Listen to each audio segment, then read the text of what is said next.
Bonsoir, bienvenue à Nulle part ailleurs, une émission particulièrement nulle. Ce soir, vous allez comprendre tout de suite pourquoi. D'abord, regardez, nous allons au théâtre.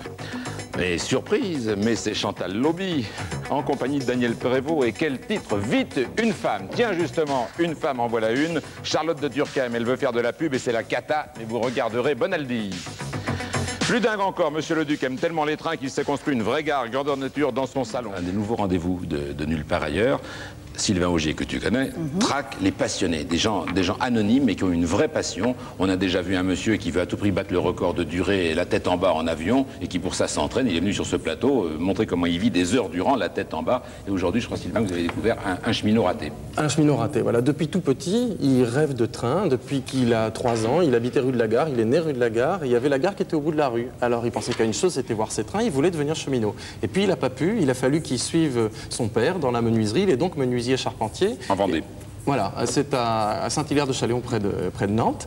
Et alors, il a reconstitué pendant 30 ans une gare entière chez lui, grandeur nature. C'est-à-dire que quand il va en vacances, il descend à l'hôtel de la gare. Non, on va voir ça tout à l'heure. Je voudrais qu'on regarde la gare. On regarde la gare tout de suite? Ah ben, vous allez le voir. Vous allez voir son cadre de vie normal. C'est assez étonnant. Là, on le voit chez lui déguisé en chef de gare avec les signaux qui marchent vraiment, tous les accessoires. La salle des aiguillages. Grandeur nature, mais qui marche sur rien, gare de triage imaginaire, mais tout fonctionne impeccablement. Il faut noter les détails du décor qui sont impeccables. Je rappelle que tout ça est branché sur rien.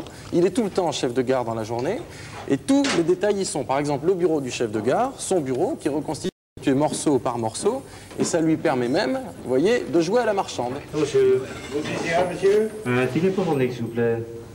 Oui. Et tout y est, les billets, bien sûr, l'armoire à billets et le composteur qui est remis à jour par ses soins tous les matins.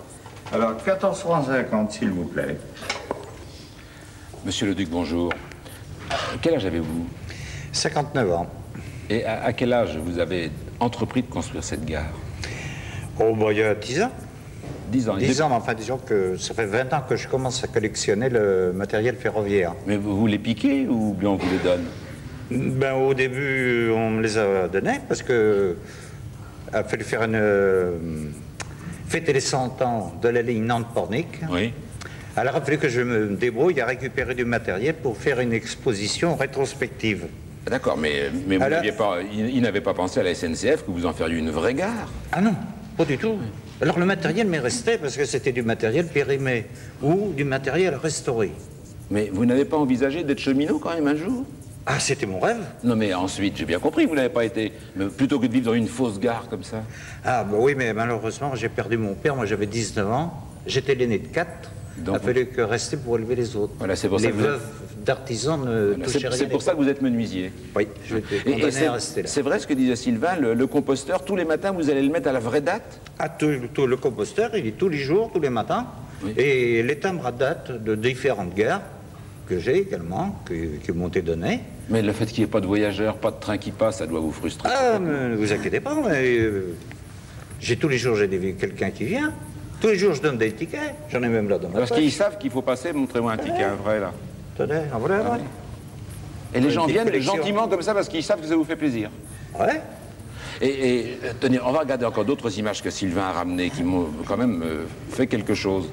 Là vous êtes au poste de conduite. Mais là, c'est pas un train, ça. Ah ben ça, c'est un pupitre de conduite de locomotive CC 72 000. De 65 000, oui, 16 exactement. Je ne suis pas technicien, mais on vous l'a rendu, ça. On vous l'a donné, je veux dire. On me l'a donné. On vous a tout donné maintenant, finalement. La SNCF... Ah, oui, oui. Parce que la SNCF, maintenant, quand elle a besoin pour des expositions... Elle vient chez vous. Ou des gens qui organisent une exposition à thème ferroviaire, elle envoie chez moi. Quand vous partez en vacances, quelquefois vous fermez la gare? Bah, ça arrive quelquefois, oui. C'est la seule gare qui ferme, quand même. Oui. Oui. Et vous allez en vacances où? Bon, ça dépend. Mais dans les trains, dans les gares? Ah bah, de toute façon, c'est le train. Ah, de toute façon, c'est le train. Oui. Et vous restez près de la gare? Ah pendant vos vacances? Oui. C'est une vraie obsession, hein. Ah, Monsieur le Duc, si vous passez un jour à Saint-Hilaire-de-Châléon en Vendée, Chantal... Loire-Atlantique. Loire-Atlantique, pardon. Oui, oui, oui. Sud de l'Atlantique, tout près de la Vendée. Oui. Hein? Oui. C'est fascinant. Fascinant. Je trouve que c'est extraordinaire. C'est la passion du train. C'était Monsieur le Duc.